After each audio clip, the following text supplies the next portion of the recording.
妈，小姨这边。楼龄看着还行哈，物业看着也还行。糟了，家里还有一堆法学书。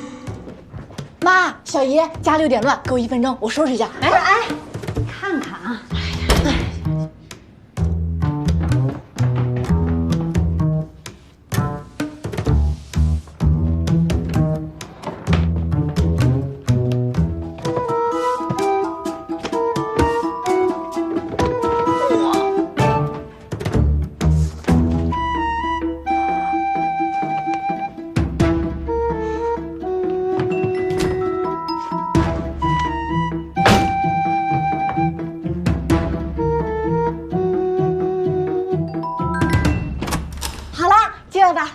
这么长时间，哎呀，天哪！哎呀，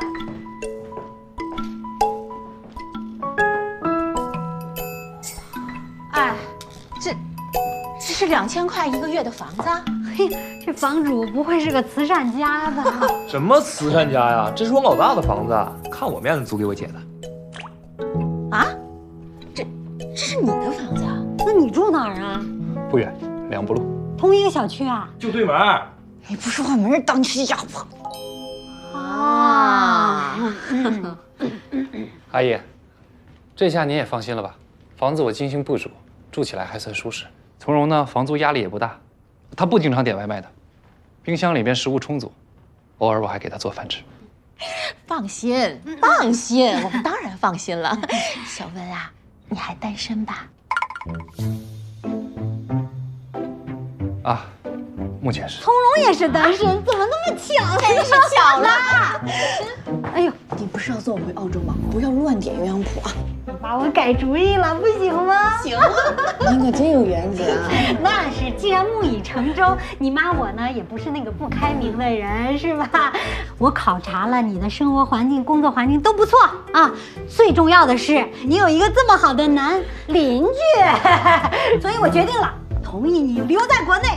真的，你妈一言既出，驷马难追啊！哎呀，我的好妈妈，我可爱死你了！好呀，好呀。既然这样，不如我们庆祝一下，晚上留下来吃饭，我来做。那我们就不吃了，就你们一家3个人，好好庆祝一下。我到中正那个破宿舍看看去，走。等一下妈，我还有话要说。你跟我冲一下。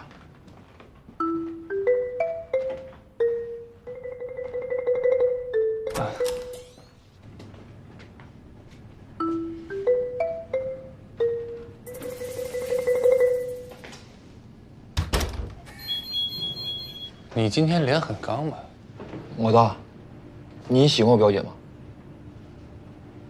你问这个吧。露营的时候您不是说吗？有喜欢的人了，很多年了，刚又让家人误会你们俩，您这样不好。我喜欢的就不能是你表姐吗？不可能，你们才刚认识。看来你也不怎么了解她吧？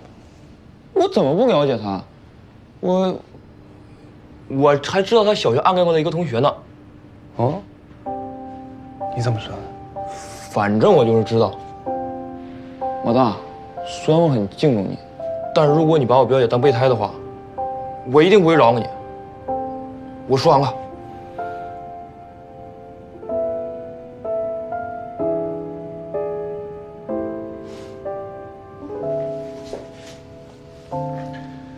你说这些话我很欣慰。不过你妈说的对，你脑子确实不行。